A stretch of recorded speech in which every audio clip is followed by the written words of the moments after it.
Assalamualaikum warahmatullahi wabarakatuh.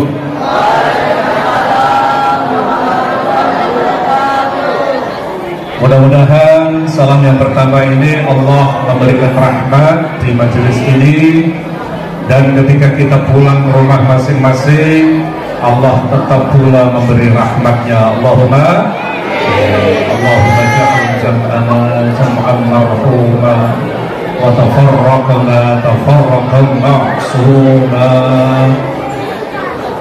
Assalamualaikum warahmatullahi wabarakatuh.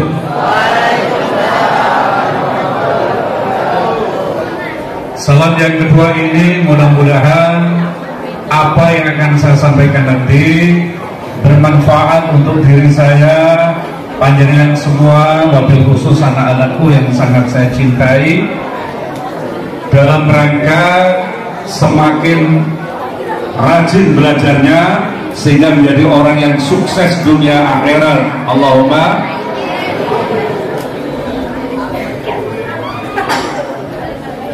Assalamualaikum warahmatullahi wabarakatuh.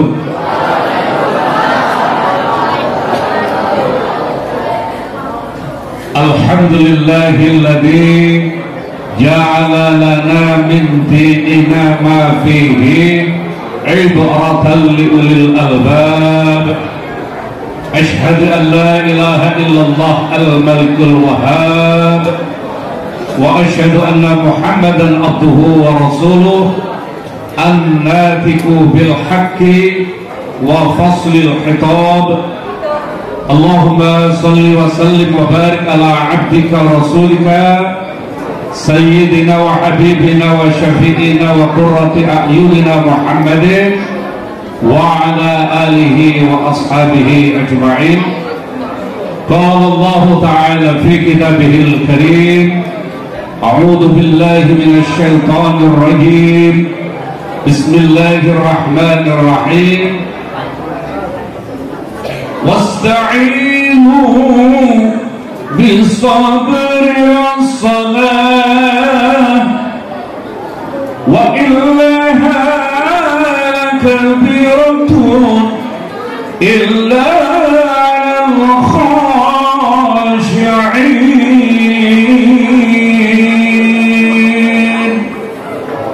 Amma ba'd. Yang saya hormati Ahlul Karim, Bapak Kepala Sekolah SMP Negeri Karanggeneng, Bapak Ustadz Dr. Andes Haji Muhammad Suwito MPD, Bapak Ibu Dewan Guru dan staf, serta anak-anakku yang sangat saya cintai. Alhamdulillah, siang ini kita berada di majelis yang dinaungi malaikat banyak sekali, karena majelis ilmu dan majelis zikir. Di dunia ini hanya ada dua majelis yang dinaungi malaikat, itu anak-anak ya. Yang pertama adalah majelis ilmu, yang kedua adalah majelis apa? Zikir. Nah, kita tadi itu ada zikirnya bareng-bareng, kemudian sekarang ada tausiahnya, ada mau'izahnya. Rasulullah bersabda, innal malaikata tadau ajnihataha li talibil ilmi ridham bima yatlubu. Ini kalau diartikan zaman saya sama Pak Haji Wito dulu mondok ya, begini. Innal malaikata sakamane para malaikat tadau podo memberikan naungan ya, ajnihataha kelawan sayap-sayapnya li talibil ilmi kanggo majelis ilmu ridwan Allah lan malaikat ridho bima yaqlubu nggone wong-wong sing gelem golek ilmu. Itu kalau diartikan zaman saya dengan Pak Haji Wito mondok.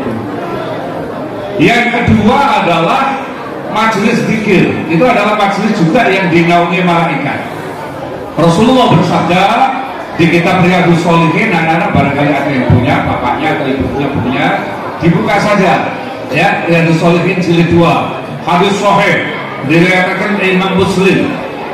Inna lillahi malaikat yattabi'unal majalis fa idza wajadu majlisan fihi dzikr qa'adu ma'ahum wa haffa ba'dhum ba'dha bi ajnihatihim.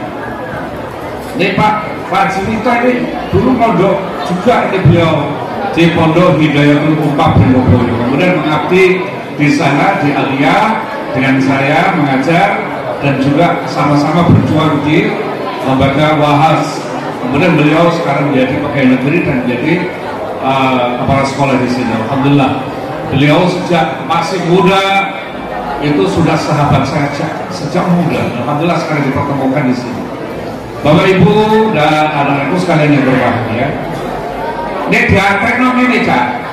Inna lillahi malaikat, satu menit Allah dua para malaikat yattabi'una kang podo melu ya, yattabi'una majalis, goleki majelis fa idza wajadu nalqa kapetuk majlisan majelis fihi dzikr ono dzikire qa'adu, malaikat podo melu lungguh ma'ahum bareng wong sing dzikir ngono.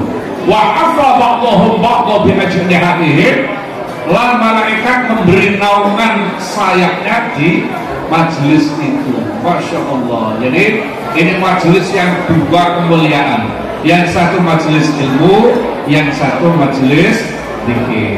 Itu yang pertama, kita bersyukur tidak semuanya orang bisa melaksanakan begini. Yang kedua, anak-anakku sekalian, kita ini termasuk tanda-tanda orang yang bertakwa. Tandanya wong takwa itu antara lain, satu, mau mensyiarkan syiar-syiar apa anak? Mau mensyiarkan syiar-syiar. Coba yang bisa jawab nanti dihadiahi sama Abang Masmi.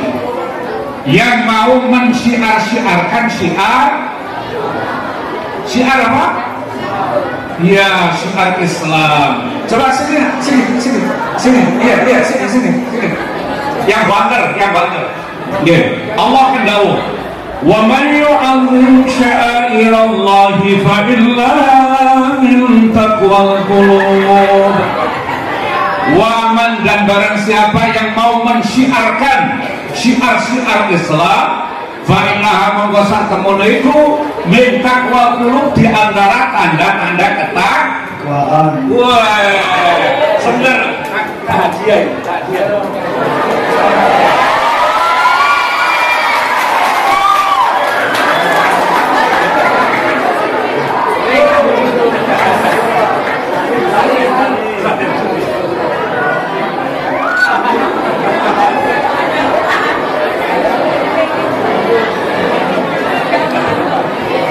Jadi di antara tanda-tanda takwa itu ya, indication of takwa, tanda-tanda wong takwa itu antara lain mau mensyiarkan syiar-syiar agama Allah.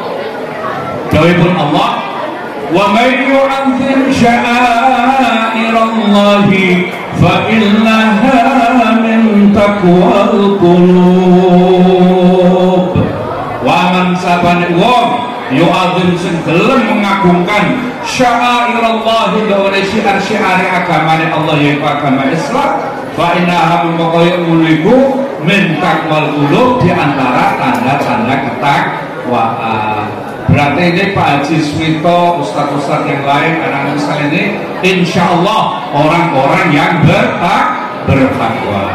Anak-anak sekalian, kita sekarang memperingati sebuah peringatan yang termasuk PHBI, namanya Isra Mi'raj. Saya ingin tanya, ada berapa anak-anak PHBI itu, peringatan Hari Besar Islam? Kalau PHBN, peringatan Hari Besar Nasional, kan ada 17 Agustus hari kemerdekaannya, ada kesaktian Pancasila, ada Sumpah Pemuda, ada Hari Kartini, ada Hari Kebangkitan Nasional. Sama di dalam Islam juga paling tidak ada 4. Siapa yang bisa menjawab coba?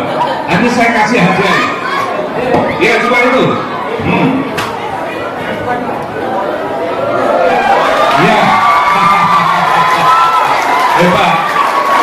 Coba tolong disebutkan peringatan hari besar Islam. 4. 1. Hari Raya Idul Fitri, Ya. Idul Adha, Ya. Maulid Nabi, Maulid Nabi, dan yang sekarang ini Isra Mi'raj. Isra Mi'raj. Iya, ditambahin lagi. Nuzulul Quran, betul. Jadi saya kasih.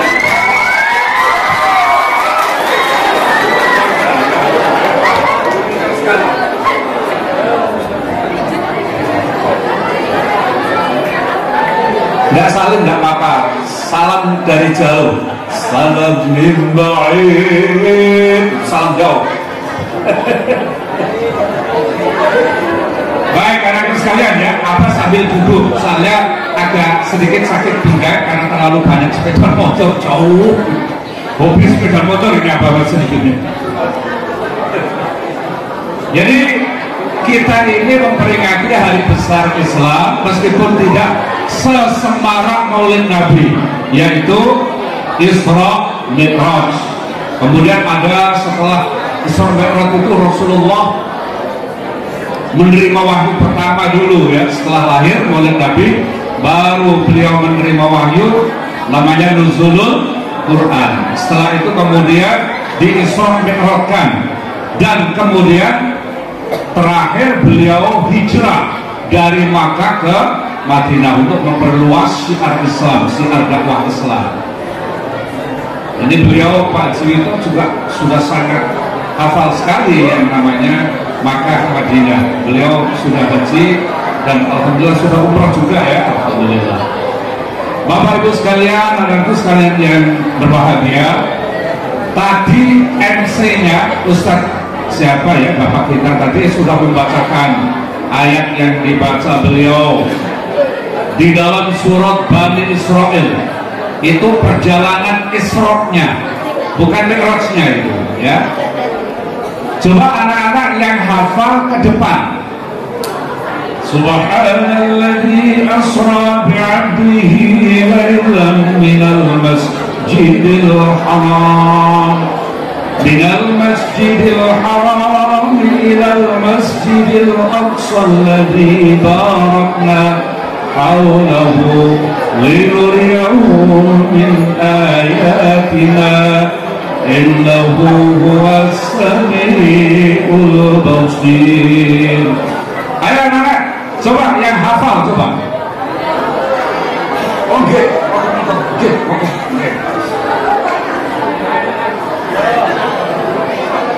Ayo anak-anak, siapa yang hafal surat Bani Israel ayat 1 ini yang menerangkan perjalanan Isra-nya, bukan Mi'raj-nya.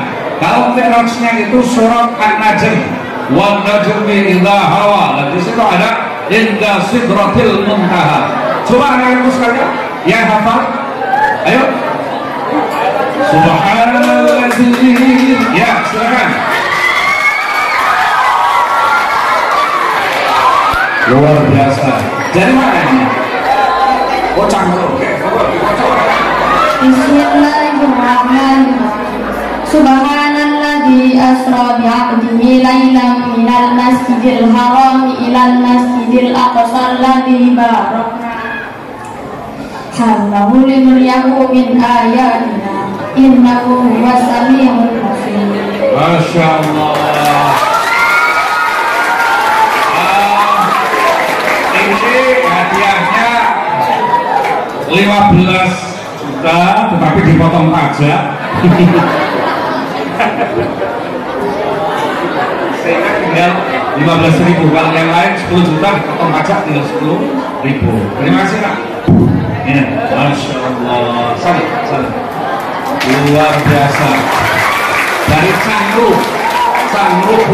itu dekat Singo ya. Jadi Subhanalladzi asra bi'abdihi laylan minal masjidil haram ilal masjidil aqsa alladzi barakna hawlahu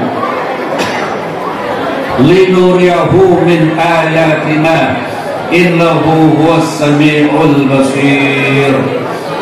Subhanalladzi, maha suci Allah. Oh, ayatnya dimulai dengan subhana. Itu berarti kejadian yang amazing ya, kejadian yang wonder. Apa kira-kira artinya? Amazing atau wonder? Apa artinya? Coba kesini.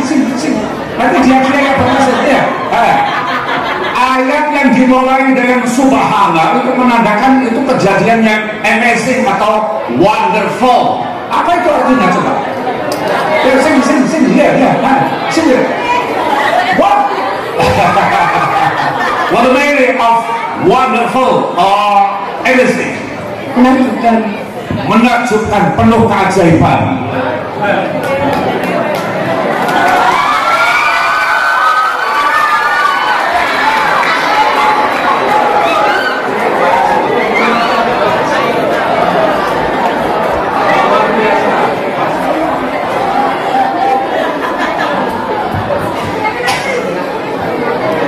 Tidak semua ayat Al-Quran itu dimulai dengan subhanallah.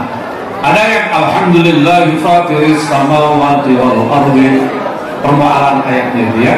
Ada yang kaf ya ain sad dan macam-macam. Ini dimulai dengan subhanallah, maha suci Allah. Artinya penuh keajaiban, kata teman kita tadi itu ya, wonderful or amazing. Ajaib pada orang Jawa, ajaib. Maha suci Allah, alladzi asra, yang telah menjalankan. Makanya disebut dengan isra.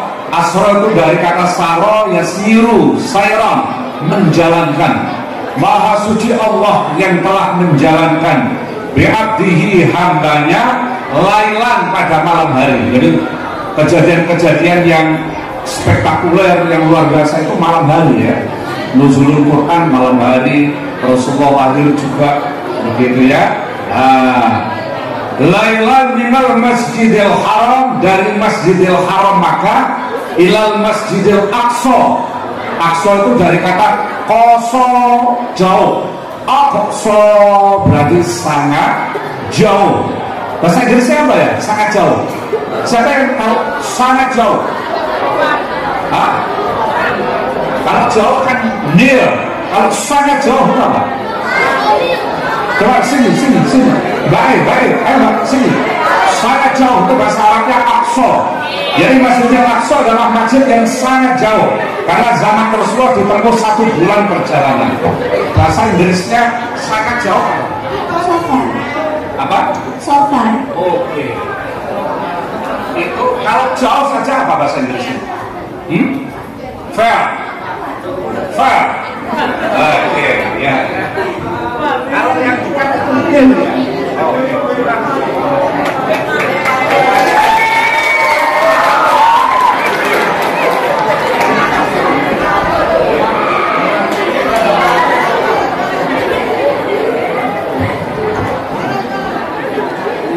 Mudah-mudahan sedikit yang saya berikan kepada anak-anak itu menjadikan anak lebih semangat untuk mengkaji agama Islam dan semakin bermanfaat ilmunya.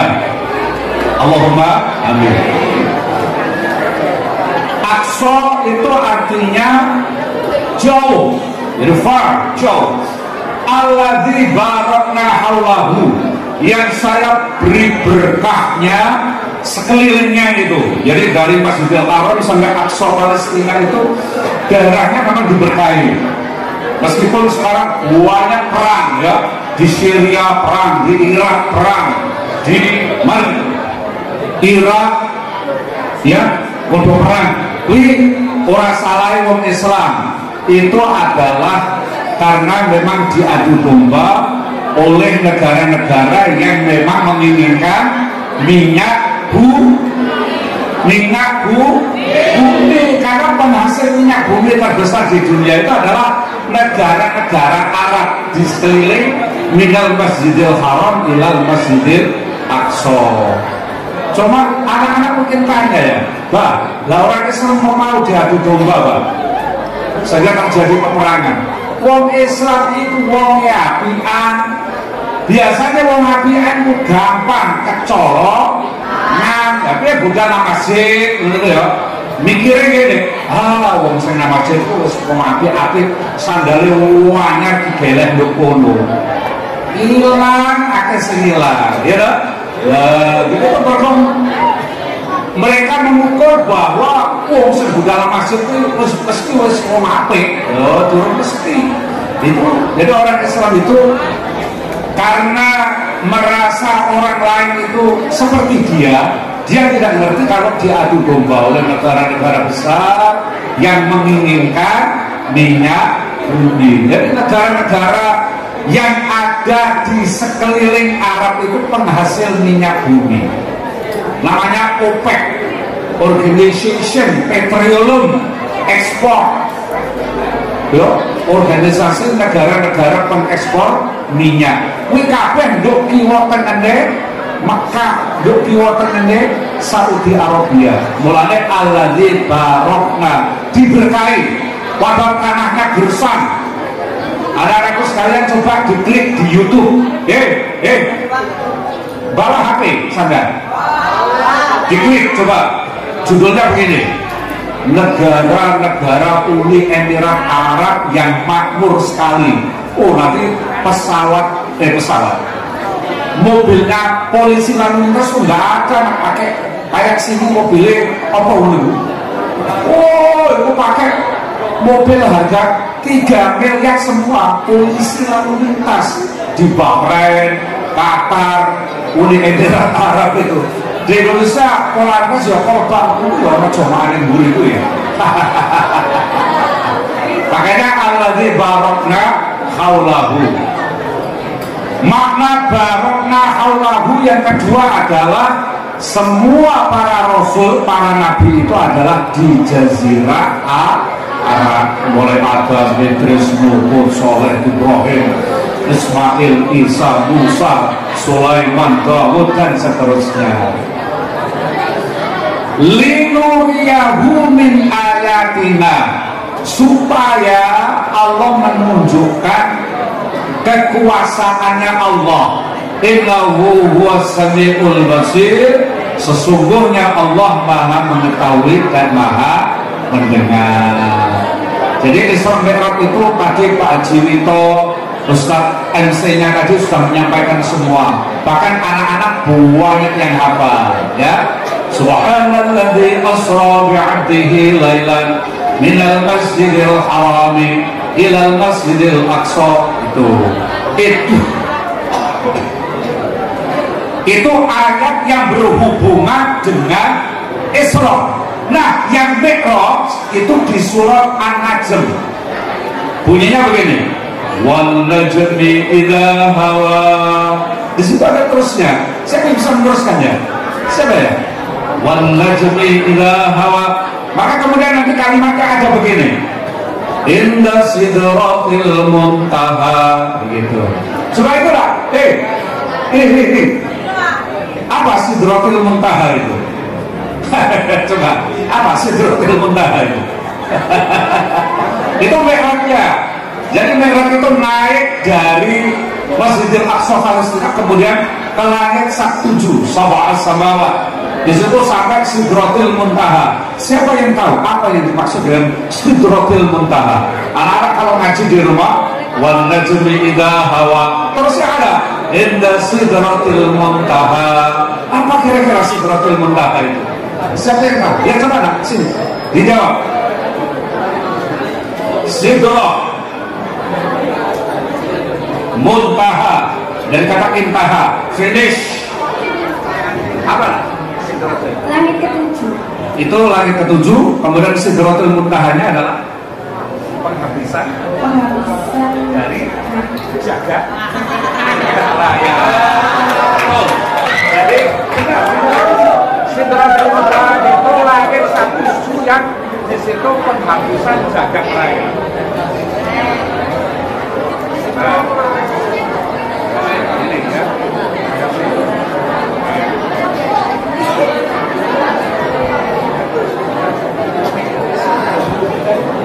Tadi malam Abang Masrif pinggangnya agak sakit, dan begitu mengajak ke sini hilang sakitnya. Alhamdulillah, karena semangat berdakwah, ketemu sampai semuanya.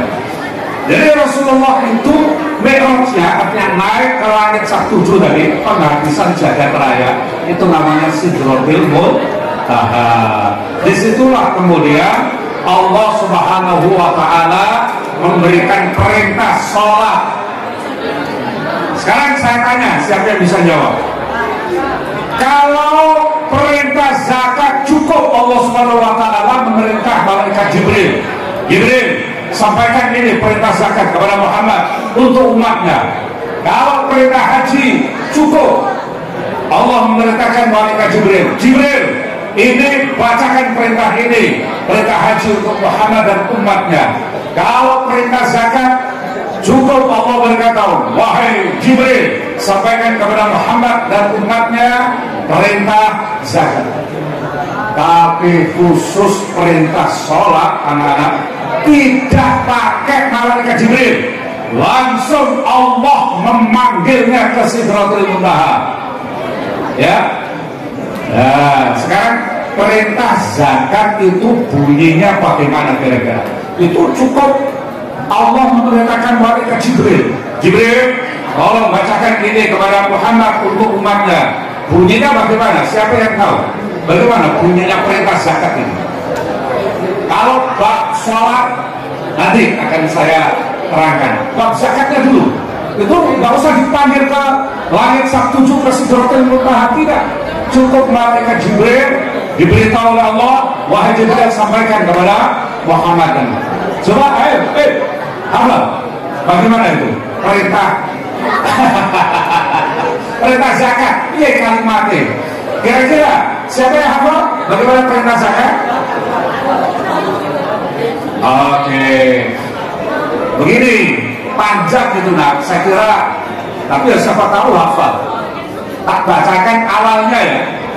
Khudh min amwalihim shadaqatan tutahhiruhum wa tuzakkihim.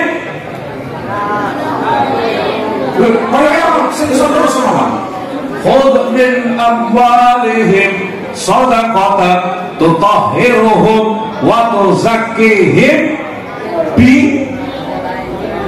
Oh, turun. Masih asing ya ayatnya. Ya. Itu ayatnya itu bunyinya lengkapnya adalah khudh min amwalihim shadaqatan tutahhiruhum wa tuzakkihim biha. Ambillah sebagian dari hartamu untuk mensucikan dan membersihkan dari hak-hak orang miskin. Itu perintah zakat. Itu cukup Allah menyuruh malaikat Jibril. Nah, sekarang yang perintah haji barangkali hafal. Kalau Pak Ustadz Haji itu hafal itu karena ayat itu selalu dibaca ketika beliau akan haji. Saya baca awalnya ya nak, nanti sampai lanjutkan. Wa adzin fil nasi bil haji ya'tuka rijalan wa ala kulli dhamirin ya'tina min kulli fajjin. Amin ya. Ustaz itu paling hafal memang beliau sudah haji. Tapi yang sholat itu tidak begitu anak-anak. Tidak pakai malaikat Jibril, tapi Allah memanggil Nabi Muhammad di mi'rajkan ke langit Sabtu Sidratul Muntaha. Itu tadi penghabisannya jagat raya itu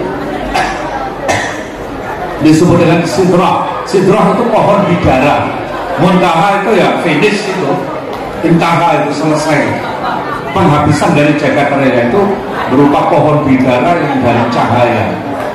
Dan besok itu semua akan musnah. Cukup dengan sekali hentak. Walu fi hafizur. Ketika malaikat Israfil meniupkan trompetnya, para sahabat tanya, trompetnya itu terbuat dari apa? Kata Rasulullah, dari cahaya. Dan betul, cahaya sekali hentakan bisa memusnahkan kehidupan. Namanya bom nuklir. Soalnya hadiah wabe. Bom nuklir itu cahaya anak bisa hancur berapa kota itu. Apalagi cahaya yang sebesar jagat raya. Cukup walu fi hafizur. Malaikat Israel meniupkan cahaya gitu, maka hancur. Jadi Sidratul Muntaha itu pohon bidara yang berada di arsy sana, singgasananya Allah. Semuanya terbuat dari cahaya. Karena cahaya itu mempunyai kekuatan yang banyak. Oke. Sekarang perjalanannya Rasulullah itu ada dua kisah, dua hadis. Yang pertama adalah Rasulullah Isra itu hanya ruhnya saja. Itu hadis yang diriwayatkan oleh Anas bin Malik. Baina ana naimun idza Jibril. Ketika saya tidur, datanglah Jibril membawa kendaraan secepat kilat, namanya buraq. Buraq itu dari bahasa barkun, kilat, secepat kilat. Kilat itu 1 detik berapa ribu kilometer. Coba ilmu fisika. Anak-anak, siapa yang bisa menyebutkan? Cahaya, kecepatan cahaya atau kilat itu ya kan dulu barku. Cahaya itu jadi 1 detik berapa jaraknya? Berapa coba anak-anak perempuan? Makanya Nabi Muhammad semalam bisa nyampe. Lawang naik kendaraan yang namanya buraq. Buraq itu kan barkun ya kan dulu barku yang tofu. Kendaraan secepat kilat. Oh, nggak tahu ya. Belum fisikanya belum sampai sana ya. Oh iya. Nanti kalau sudah di SMA dipelajari itu cahaya, kecepatan cahaya. Yang pertama Rasulullah itu hanya rohnya saja. Hadisnya adalah diriwayatkan oleh Anas bin Malik. Baina ana naimun irja'a Jibril. Ketika saya tidur, datanglah Jibril membawa saya ke Masjidil Aqsa, Baitul Maqdis, dan seterusnya. Kemudian Rasulullah menceritakan kisahnya gini, wastaiqadha, kemudian saya bangun. Itu adalah hadis yang menerangkan bahwa Rasulullah cukup rohnya saja. Yang kedua, ada yang meriwayatkan dengan fisiknya, tapi fisiknya berubah menjadi kecepatan cahaya. Seperti anak-anak kalau memotret gitu ya, itu kan cahaya. Dipotret, cek HP-nya sampai itu. Nanti kalau dicetak bisa berwujud, apalagi printernya 3 dimensi. Misalnya anak-anak memotret botolnya Aqua, terus dicetak di print yang 3 dimensi, itu nanti bisa berbentuk botol Aqua, padahal asalnya cahaya. Lah malaikat itu ya iso ketok, iso wujud mergo cahaya. Lah nek manungsa gak iso, ilang gak iso. Nek malaikat iso ilang, iso wujud, iso ilang karena cahaya. Cahaya bisa kok wujud, iso dadi huruf, dicetak, di print, iso wujud, padahal itu cahaya semuanya.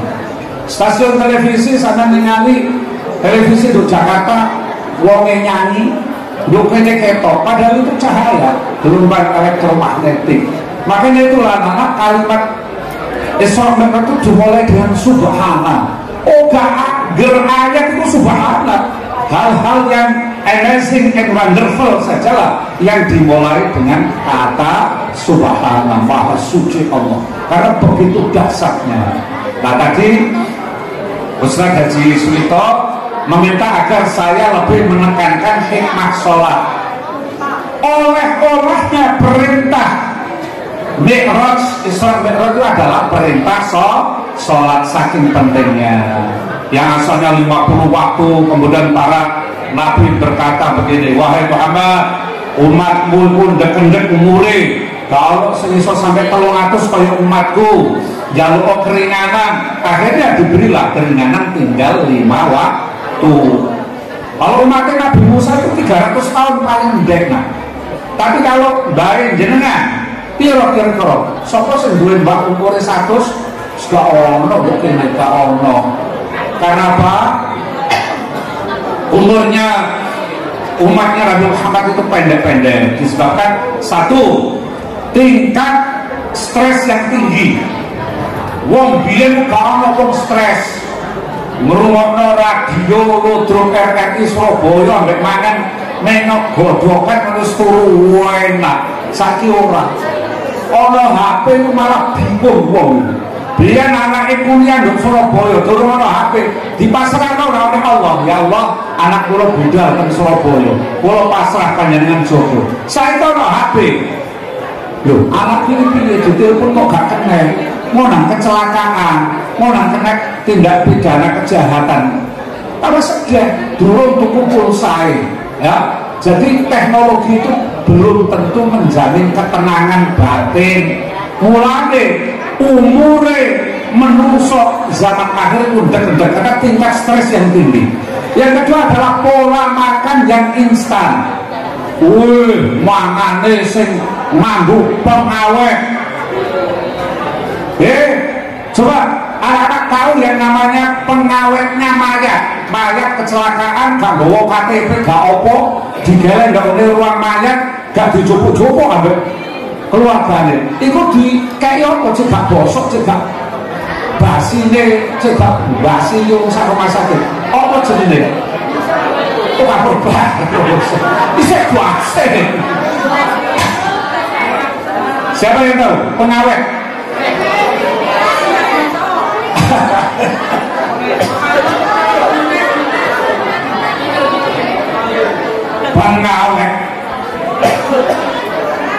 Pengawetnya adalah formalin, jadi dicampur dengan air, di osek-osek no, jadi kamu jelasin.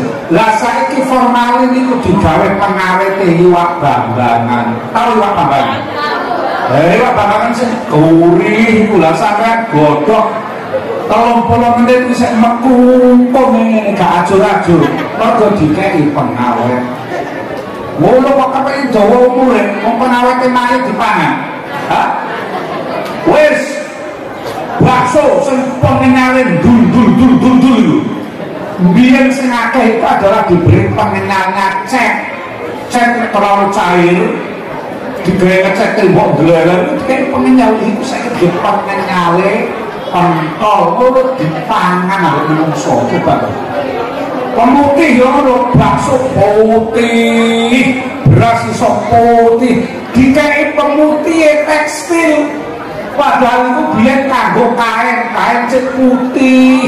Lah ngono kok dipangan mbok menungso. Kon Jawa murid piye? Gak iso. Tingkat stres yang tinggi, yang kedua pola makan yang berbeda dengan umat-umat zaman dulu. Mulanya Nabi Musa ngomong Nabi Muhammad, Muhammad jaluo keringanan, ojo seket waktu karena kuat umatmu. Akhirnya dapat perintah hanya 5 waktu. Itulah bijaksananya Allah. Makanya ayat itu subhanallah, maha suci Allah, maha suci Allah. Begitu anak-anak sekalian ya, subhanallah.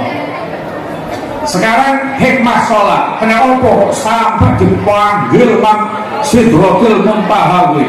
1, di dalam ibadah sholat sudah terkandung rukun Islam 5 itu tadi. Sahadat, ono zakati, sholat ono zakati bang, iya bang, engkau tak terang. Ono hajine, ono posone, wong sholat. Boleh nggak anak-anak orang sholat makan? Nggak boleh, batal. Ngombe batal. Ya, wong selilit ini loh, gigi kita yang ada sisa makan itu aja harus diludahkan kok. Begitu. Apalagi makan, sholat sambil makan batal. Berarti di dalam sholat sudah terkandung unsur puasa. Yang kedua, di dalam sholat terkandung unsur haji. Kita kalau sholat menghadap kemana? Ka'bah. Ka'bah itu di? Ya, tanyakan Pak Jiwito. Okay? Di Mekah kita tidak boleh sholat menghadap sakar PDW, kecuali kalau kita di dalam kendaraan yang mengikuti arah kendaraan, atau ketika kita bingung tidak tahu arah, gak ngomong kompas, ya dikira-kira saja ya. Fa inna ma tuwallu fasamma wajhullah. Di mana kamu menghadap, ya di situ akan ketemu wajah Allah. Kemudian yang ketiga, aspek zakat ada di dalam sholat. Coba saya tanya, saya tanya, ketika sholat noleh mandi apa salam? Hah?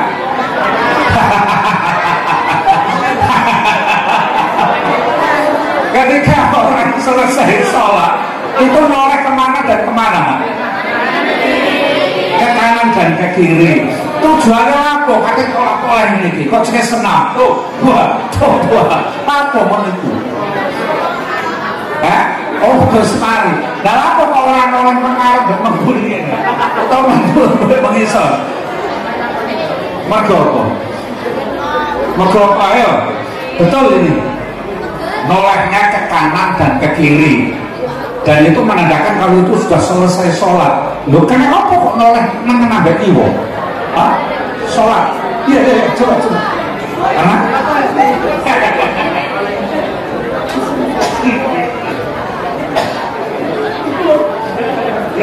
lanjut jawabannya. Loh, kenapa sholat kok noleh nang nambah iwo? Oh, malaikat roket dan malaikat atid gitu ya. Ada kebaikan, ada kejelekan, betul. Ini nanti hitung ya, 5.000 betul. Iya, jadi di dalam kanan kita ini ada roket atid. Kita itu noleh tonggo teparu ojo sampai ngelakoni elek kiwo. Ya dong, kiwo elek. Mangan gaule nganggo tangan kiwa, mlebu kakus sikile tangan, sikil kiwa. Tapi sing apik masuk masjid, masuk rumah, masuk sekolah tangan. Jadi orang elek apa apik iku hikmahnya orang noleh nang nambah kiwa. Sing nomor loro, apa kate noleh nang nambah kiwa? Ini bae. Elek tonggo. Eling tonggo apa cak? Soalnya tuh adik sampai noleh nang mbak Iwo lho, supaya menungso aja sampai lali ambek tonggo teparu. Ana tonggo loro kita sambangi. Atimul jai'a wa udul marido. Berilah makan orang yang kelaparan dan jemputlah orang yang sakit. Ini berarti aspek zakat itu. Zakat adalah peduli terhadap penderitaan orang. Wes, winter. Zakat adalah peduli terhadap penderitaan orang. Pak hadiah jajan.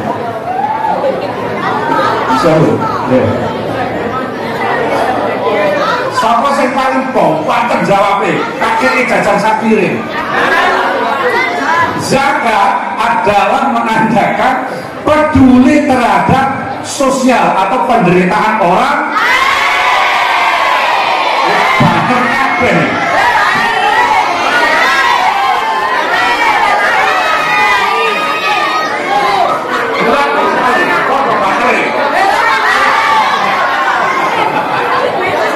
Wes luar biasa. Tadi sudah sarapan tadi kata Ustaz tadi kan. Sopo sing belum sarapan? Ternyata sudah sarapan semua. Ya, wes saya lanjutkan. Jadi aspek sahadate, sahadate yang sholat itu nalika apa? Nalika sedang bagaimana kamu sahadat itu? Kan rukun Islam ono sahadat, zakat, puasa, haji. Waktu apa? Sahadat itu. Sholat ono sahadat itu. Waktu apa? Ya, waktu apa? Sini.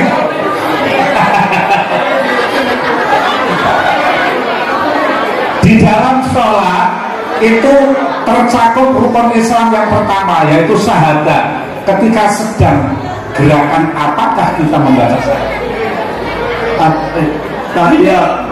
tahiyat at-tahiyatul mubarakatus sholawatut thayyibatul atau at-tahiyatul lillahi wassalawatu wa thayyibat.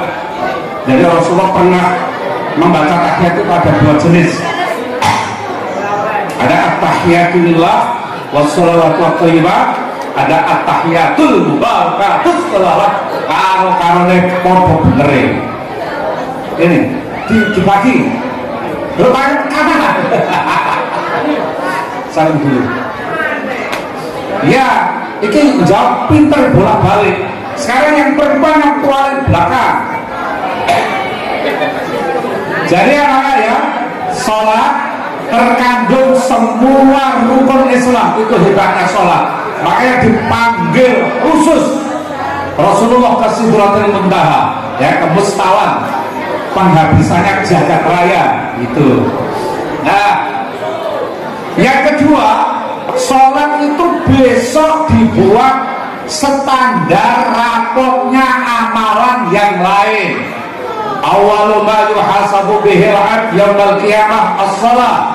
Idza saluhat saluha kullu 'amali wa idza fasadat fasada kullu 'amali. Sesungguhnya amal yang besok dilihat nilai rapotnya adalah amalan sholat. Jika nilai rapotnya baik, maka yang lain dianggap baik, amalan-amalan yang lain.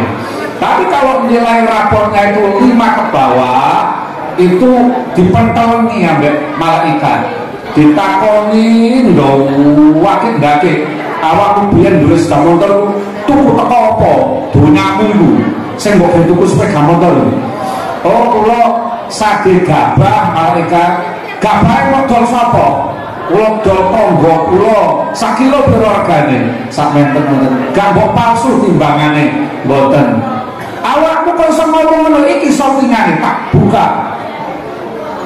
Diudara shoppingane awakmu palsu ngene kok. Gabah kok campur krikil.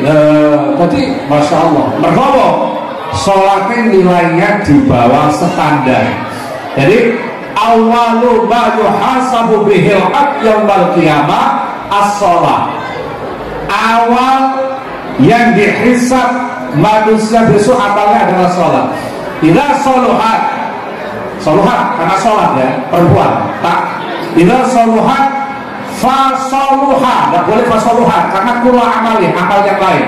Idza saluhat fa saluha kullu amali wa idza fasada fa fasada kullu amali. Itu ya, anak sekalian. Itu sini tak takoni boleh iso enggak? Ini 1 juta potong pajak. Sini lah. Jadi sholat itu dibuat standar. Kalau nilainya sholat 6, 7, 8 sampai 9 itu ya gelem tahajud, gelem sholat duha, gelem sholat tasbih songo. Lalu kok sholat fardu biasa iku 7. Tapi fardu ya kok biya duhur, ya ba'da duhur, ya kok biya asar. Iku 8. Saya tak takut dulu, keren dulu. Ya dia itu, sadar. Bukan belakangnya, sini lah. Ya, sini, ya, sini. Ayo, ya, sini. Di belakangnya apa? Sholat apa yang tidak ada qobliyah, yang tidak ada ba'diyahnya? Sholat apa yang tidak ada ba'diyah? Sholat sunat tidak ada ba'diyahnya. Apa? Kalau maghrib ada, isya ada, zuhur ada. Apa yang tidak ada sholat ba'diyahnya? Subuh ada apa? Ya, ini subuh sama asar itu tidak usah ada ba'diyahnya ya, kecuali di tanah suci Makkah. Jadi sampai umroh atau haji ketika di Masjidil Haram atau di Masjid Madinah itu sebagian ulama ada hadisnya dibolehkan. Makanya sampai besok jangan heran ada orang ba'diyah sholat asar di Masjidil Haram dan di Masjid Madinah. Tapi ada juga yang mengatakan tidak ada, itu hadisnya tidak kuat gitu. Nah, jadi anak itu sekalian tadi ya, sholat itu yang pertama terkandung hukum Islam yang lain. Yang kedua, besok di hari kiamat sholat itu yang dibuat standar penilaian. Kalau nilainya bagus, maka sholat itu menjadi penolong amalan yang lain. Yang ketiga, yang terakhir sekarang. Ini sudah jam 11 lebih 5 menit. Oh, jam 12 lebih 5 menit. Waktu Indonesia bagian Papua. Kan 3 jam lebih awal, ya? Oh iya. 2 jam lebih awal ya. Kalau Papua, kalau mana ini Kalimantan, waktu Indonesia bagian tengah 1 jam lebih awal. Ya, baru jam 9. Sebentar lagi saya jelaskan yang poin terakhir. Tadi Pak Yai Mito tadi sudah membacakan ayat wasta'inu, oh bukan, inna sholata kanat, inna sholata tanha anil fahsya'i wal munkar. Sesungguhnya sholat itu bisa mencegah amal perbuatan kejahatan dan kemungkaran. Sekarang saya tanya, ini hadiahnya wakil ini, saya iso jawab, dowo soalnya, ini butuh penawaran. Tadi kata Abah Wito, inna sholata tanha anil fahsya'i wal munkar. Sholat itu bisa mencegah perbuatan keji dan kemungkaran. Tapi kenapa ada orang habis sholat kok tolong sandal? Ayo, ayo. Coba. Tidak ada akal. Ya, sudah lumayan. Hadiahnya jajan. Tidak ada akal.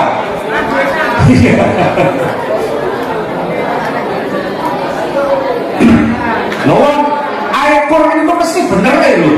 Tadi Abraham itu kan bilang, inna sholat tanha anil fahsya'i wal munkar. Seluruhnya sholat itu bisa mencegah perbuatan keji dan kejahatan, kan begitu? Dijawab oleh temanmu karena tidak punya akal. Itu sudah lumayan jawabannya. Ini jajannya nak. Ini dibagi nanti. Oke. Sekarang siapa yang bisa lebih rasional, lebih ilmiah, lebih masuk akal? Rasional itu ya masuk akal. Jadi orang karang. Coba lah, ayo. Tadi Abah itu kan bilang inna sholat tanha anil fahsya'i wal munkar, begitu ya. Tapi kenyataannya masih banyak orang habis sholat nolong sandal.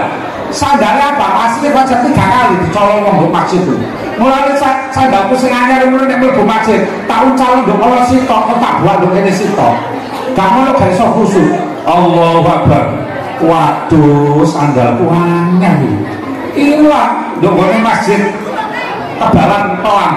Abalan dono, cari borong pelang itu babat. Sekarang jawabannya apa?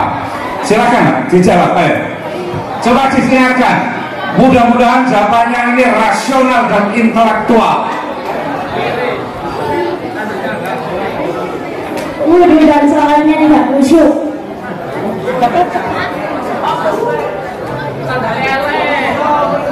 Sholatnya tidak khusyuk.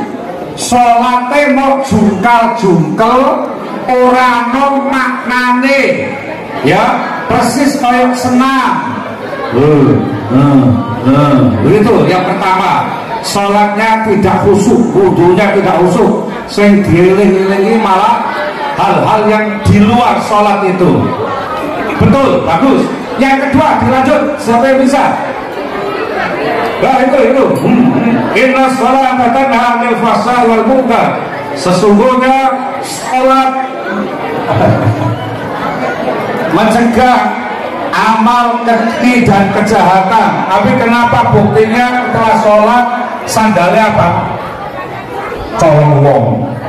Lah ngono kok sing nyolong ya sholat jejerku kok. Aku roh wong mulasik.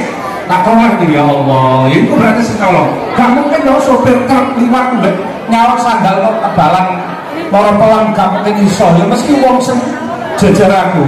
Coba siapa yang bisa menambahi?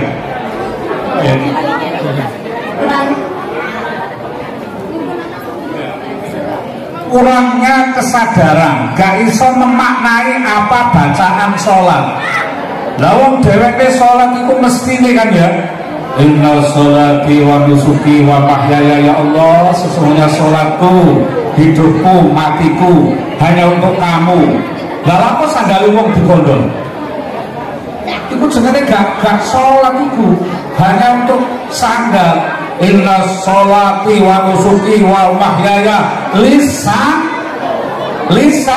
sandalin, untuk sandal-sandal. Orang lillahi rabbil alamin. Bagus. Ini dibagi ya, bagi. Jawabannya bagus. Yang pertama tidak khusyuk, yang kedua bisa memaknai, nggak bisa berpikir. Dibagi. Tadi siapa yang dibagi dengan teman? Itu 50 juta. dipotong pajak menjadi 50.000 karena jawabannya rasional. Wong sholat isek nyolongan itu berarti siji sholatnya gak khusyuk, sehingga menurut tidak bisa memaknai apa hakikat sholat itu. Kok jungkel kayak senang betul ya. Jadi orangnya disalahkan sholatnya. Oh Pak, berarti gak perlu Pak sholat buktinya sholat dari bisa menciptakan kedisiplinan dan perilaku yang baik. Oh gak ngono, kok ada Pancasila. Pancasila dua ini pempat bisa korupsi orang, Pancasila dibuat diganti dengan dasar komunis atau bukan. Ya memang berarti orangnya itu masih belum bisa terhadap pemahaman Pancasila, moral Pancasila. Makanya mestinya pelajaran moral Pancasila itu tetap dilanjutkan lagi koyok zaman Pak Harto itu. Masih ada ya Pak ya pelajaran PMP? Masih, alhamdulillah. Ya, jadi anak-anak, sholat itu pertama hikmah manfaatnya adalah untuk zikir kepada Allah. Wa aqimus sholata lidzikri. Yang kedua, sholat itu bisa mencegah perbuatan-perbuatan jahat kalau memang bisa memaknai dan bisa khusyuk di dalam sholatnya. Nah, sekarang ada kisah ini. Yang ketiga ini adalah sholat bisa menolong seseorang. Makanya Allah berfirman, wasta'inu bis-sabri was-salah wa innaha lakabiratun illa 'alal khashiin. Wasta'inu dari kata aunun, pertolongan. Wasta'inu itu berarti fi'il amar, perintah, imperatif, instruksi. Wasta'inu, mintalah kamu pertolongan kepada Allah bisobri dengan sabar, wassalah dan sholat. Wa innaha satamani sabar dan sholat lakabiratun itu berat sekali illa alal khasyiin, kecuali bagi orang-orang yang khusyuk. Jadi berat anak-anak. Sabar ambek sholat itu gandengan itu wabon negak wong sing khusyuk. Lah wong khusyuk iku piye? Alladzina yadhunnuna annahum mulaqu rabbihim wa annahum ilaihi raji'un. Yaitu orang yang merasa besok akan ketemu dengan Allah. Itu orang khusyuk. Orang khusyuk ku wis ngene gelai duit cicil jagaan. Orang khusyuk itu mantep kepada Allah. Itu khusyuk. Alladzina yadhunnuna annahum mulaqu rabbihim. Orang yang merasa besok akan ketemu dengan Allah. Wa annahum ilaihi raji'un, dan dia akan merasa kembali kepada Allah. Itu orang khusyuk. Dan itu berat sekali anak-anak. Ya, sabar dan sholat. Ini ada ceritanya. Coba anak-anak yang bawa HP, siapa yang bawa HP? Semuanya. Dibuka semuanya, Google-nya, ayo dibuka. Sopo sing iso nemokno jawabannya ditunjukkan ke apa? Masnya nanti. Dudono. Ini Pak. Judulnya adalah Suharso Manu Arfa lolos dari kecelakaan pesawat Sukhoi gara-gara dia sholat dulu. Ditelepon istrinya, Mas, sama kan sholat duhur dulu. Sama itu kok melu pesawat terbang Sukhoi itu. Mulai si soal acara mbak sholat dia turun dari pesawat itu, sholat di bandara Halim Perdana Kusuma Jakarta, dan pesawat itu melesat 20 menit menghantam Gunung Salak di Bogor. Berapa yang mati itu? Diklik, ayo siapa yang cepet-cepetan? Suharso itu Dr. Suharso Manu Arfa. Beliau dulu Menteri Perumahan Rakyat zaman kabinet Pak SBY dan menjadi Ketua Umum P3 Partai Persatuan Pembangunan setelah Pak Surya Dharma Ali. Itu dulu beliau itu tertolong nasibnya. Tertolong nasibnya, tidak mati sia-sia, tidak katut oleh kecelakaan pesawat terbang Sukhoi tahun 2009 gara-gara beliau turun dari pesawat untuk melaksanakan sholat duhur atas perintah istrinya. Sudah ketemu Suharso? Ndi? Hah? Ndi kalimatnya? Siapa yang paling awal ngeklik di internet yang menemukan berita Suharso? Sini nak? Ya. Suharso Manu Arfa, bukan Manuhara. Itulah artis. Mana? Oh iya. Suharso tak percaya begitu saja. Dia udah 11. Ya. Atas kejadian ini, hingga akhirnya Suharso melihat pemberitahuan detik.com pada tanggal ini jam 4.30. Saya langsung panik begitu saya lihat berita. Saya saja setelah maghrib langsung sujud syukur karena saya lolos dari kematian, tidak jadi naik pesawat terbang tersebut karena sholat duhur. Hebat, sampai moga-moga tadi menteri Infocom ini ya. Cuma betul loh, loadingnya pakai HP ini. Ya, ini kan apa ini? Kok cuma betul? Pakai apa? Pakai wifi atau pakai AI? Belum. Kajiannya. Siapa namanya? Iya, Dimas Andi. Yo, jadi yang diterangkan Abah tadi nyata anak-anak. Tahun 2009 itu ada pesawat terbang baru membeli dari Rusia, ya, dia nyari, makanya penerbangannya disebut dengan Joy Flight. Joy itu Sukarya, gratis kalau pejabat-pejabat itu dijak melebu oleh pesawat itu. Pertama mubeng-mubeng toko lapangan terbang bandara Halim Perdana Kusuma tuh balik, mau sekitar 20 menit kok melewati Bogor kok balik. Bareng penerbangan yang kedua, Menteri Perumahan Rakyat zaman Presiden SBY mau naik gratis, ya gratis. Namanya Pak Dr. Haji Suharso Manu Arfa. Kebetulan saudara-saudaranya temannya Abah Masrif di Facebook. Suharso Manu Arfa itu begitu masuk anak-anak ditelepon sama istrinya, Mas sampai duhur ta durung deh sholat to sesuk sampai yo balik itu ono acara manojok melu penerbangan yang kedua, penerbangan Sukarya.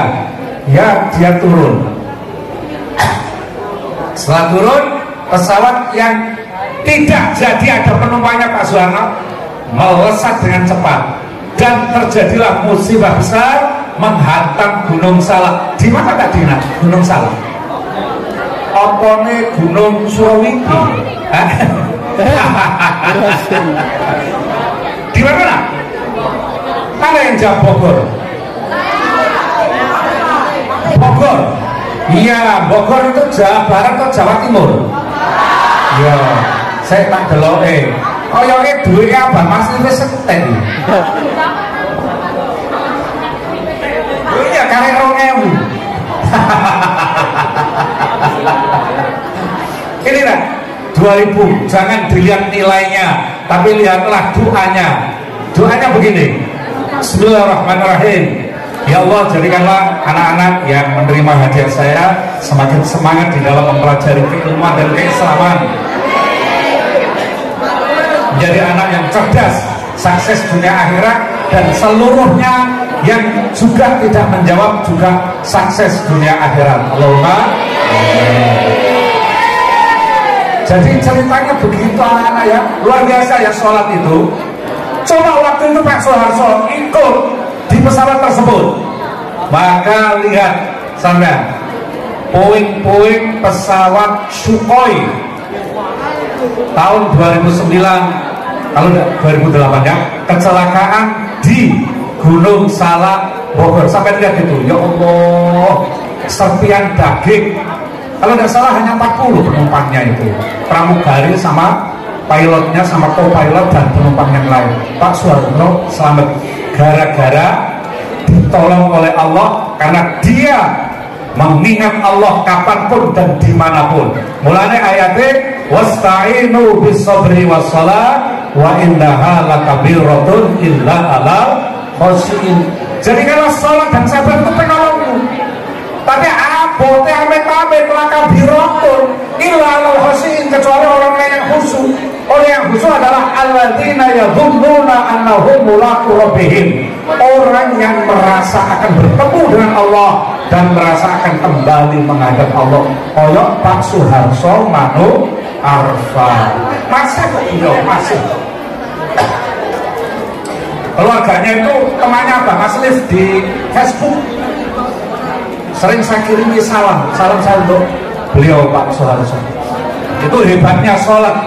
Nah, yang satu ini gara-gara dia menterlantarkan sholat, jadi orang yang rugi, bahkan gangguan jiwa. Ini ceritanya begini. Ceritanya beginilah. Ada pemburu raja, dia berburu ini hewan-hewan buruan di hutan, misalnya rusa, kancil dan sebagainya. Dia membawa air minum secukupnya saja, membawa panah dan naik kuda, ditemani burung perkutut, burung merpati yang sudah jinak itu ikut terbang ke atas. Nah, ketika pemburu raja ini masuk ke hutan, Allah menguji, tidak ada hewan buruan, padahal biasanya banyak sekali. Udah masuk waktu duhur, diuji sampai Allah. Diuji sampai Allah bagaimana tadi? Tidak ada tidak ada hewan buruan. Akhirnya dia begini dalam hatinya, saya nggak akan pulang, malu deh, saya terkenal pemburu yang handal. Dia masuk terus ke hutan itu. Semakin masuk tetap diuji oleh Allah kesabarannya. Tidak ada hewan buruan. Sampai waktu asar dia lupa, sudah nggak mau sholat. Gak penting. Yang penting nanti dapat hewan buruan. Saya pulang dapat pujian dari orang-orang bahwa saya lah pemburu yang handal. Begitu sampai tengah hutan tetap juga tidak ada hewan buruan, padahal biasanya banyak. Akhirnya pemburu itu tadi anak-anak ya, kehabisan air minum. Kehabisan air minum. Wah, bayangkan haus. Tiba-tiba ada kayak gunung kecil gitu ya, mantul gitu, dan meneteskan air. Tes, senang dia. Tempat minumnya yang ia bawa yang sudah kosong itu ditadahkan di bawahnya. Begitu sudah akan penuh, oleh burung merpatinya itu disempar begini, jebret, gitu ya, disepak. Bagaimana kira-kira raja itu? Udah haus, air minum yang sudah ditadahkan sudah hampir penuh, disepak sama burung merpatinya. Bagaimana kira-kira raja itu sikapnya? Dia ngamuk, moring-moring. Burung merpatinya itu dipanah anak-anak ya, jebret, gak dipanah toh, dicacat, dipisoi. Tapi apa masih gempong misok-misok, pun cacat bet. Mbok ne Anton.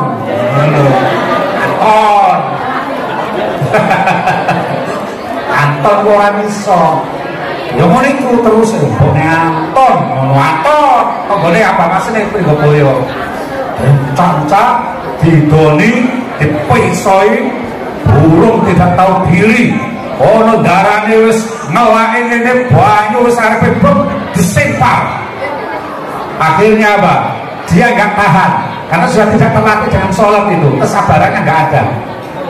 Dia langsung naik ke gunung kecil itu tadi, arpe dikokop banyune, sing netes cuma. Nggak taunya apa anak-anak, coba apa? Sebenarnya yang netes itu tadi. Makanya oleh burung merpatinya disepak itu, karena burung merpatinya tahu dia bisa terbang. Sementara raja pemburu tadi tidak bisa terbang. Apa sebenarnya? Yang netes tes tadi apa? Apa? Racun. Betul. Bangkai ular membusuk campur air hujan. Mulanya disempar sampai burung merpati loh. Burung merpatinya bisa terbang. Getun dekne. Kuwaton pol mau wangis. Munine piye? Munir piye? Oh burungku, burungku. Oh burung merpatiku. Burungku.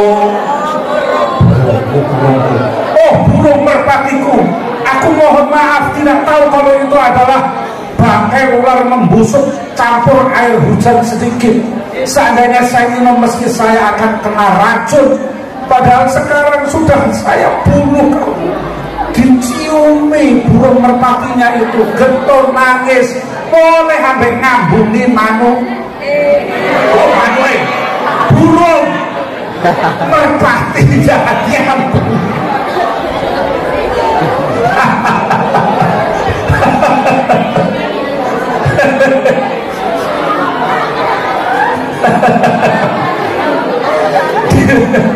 Jadi dia menjadi orang yang rugi dan gangguan jiwa. Lah ya apa boleh dikempit itu burung merpati gambungin dan mohon maaf turut dalam karena dia menyelamatkan jiwanya raja pemburu itu. Itulah gara-gara tidak sholat. Kenapa anak-anak? Kalau orang sholat dengan khusyuk, kata teman-temanmu tadi itu khusyuk dan bisa memaknai, dia ketika sujud, coba didengarkan anak-anak, ketika sujud itu posisi otak lurus dengan jantung sehingga darah akan mengalir dengan deras. Orang itu berpikirnya akan cerdas, rasional. Rasional itu pakai otak. Makanya katanya Pak Yai Wito tadi, afala takil, tidaklah kamu menggunakan akalmu. Akal itu adalah otak anak-anak, otak yang dialiri oleh darah ketika sholat itu, ya. Tapi kalau emosional, marah itu di sini, hati, perasaan itu marah, misoan, barangmuniku, ini bukan otak. Nah kalau anak-anakku sekalian kepengen jadi orang yang sangat cerdas, semuanya dipikir rasional, tidak emosional, sering-seringlah sujud.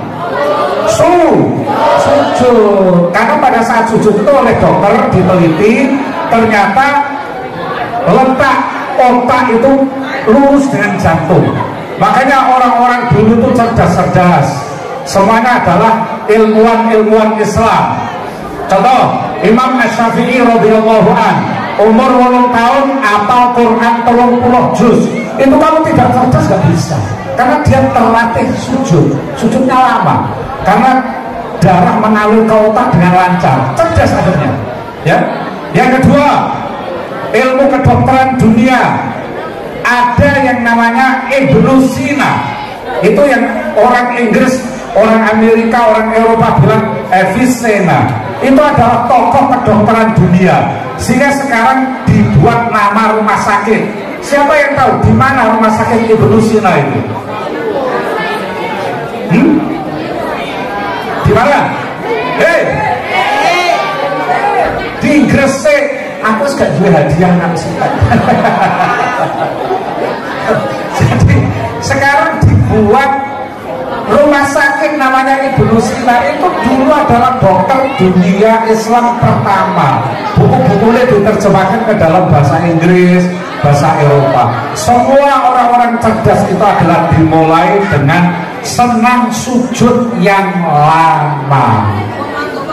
Tuh ya, nah sekalian, itulah hikmah sholat yang luar biasa. Makanya ayat dimulai dengan Subhanalladzi asra, maha suci Allah, sesuatu yang wonderful dan amazing. Kita tutup dengan doa.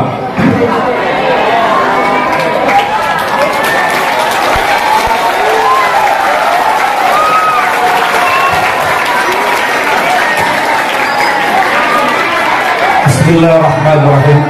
Kita berdoa bersama-sama anak-anak sekalian, mudah-mudahan kita semuanya menjadi anak yang soleh, ahli ilmu, ahli kebaikan, sukses dunia akhirat. Allahumma amin. Ala hadiniyah wa ala kulli niyatin salihah. Al-Fatihah.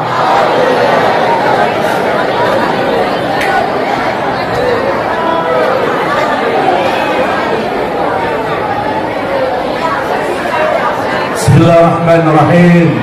Hamdan yuafi ni'mah wa yukafi mazidah. يا ربنا لك الحمد كما ينبغي لجلال وجهك الكريم وعظيم سلطانك وصلى الله على خير خلق محمد وعلى آله وصحبه أجمعين والحمد لله رب العالمين. اللهم إني أسألك بأني أشهد أنك أنت الله الذي لا إله إلا أنت الأحد الصمد الذي لم يولد ولم يكن له كفوا أحد.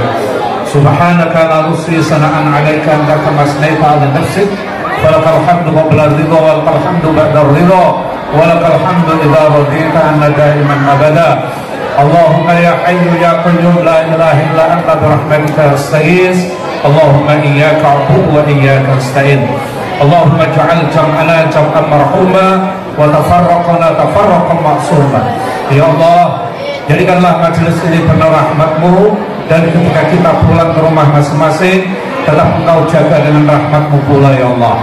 Allahumma ja'alna wa ahlana wa dhurriyatana wa talamidana min ahlil ilmi wa ahlil khairi wa ahlil salat wa la taj'alna wa iyyahum min ahli syarri wa ahlil dhairi wa ahlil jahiliyah wa dhalalah. Ya Allah, jadikanlah kami semuanya, keluarga kami, anak keturunan kami semuanya ya Allah, lingkungan kami dan sahabat-sahabat kami, murid-murid kami khususnya murid SMP Negeri Karanggeneng, jadikanlah mereka dan kami semuanya ahli ilmu, ahli kebaikan dan ahli salat. Jauhkanlah kami dan mereka ya Allah dari ahli kebodohan, ahli kerusakan dan ahli kesesatan. Rabbana ighfir lana dhunubana wa liwalidina warhamhuma kama rabbayana shaghira. Subhana rabbika rabbil izzati amma yasifun wa salamun alal mursalin walhamdulillahi rabbil alamin. Mohon maaf anak-anak ya, Abah Masrif barusan flu, makanya agak ada batuk-batuk sedikit. Kurang lebihnya mohon maaf. Billahi taufiq wal hidayah. Wassalamualaikum warahmatullahi wabarakatuh.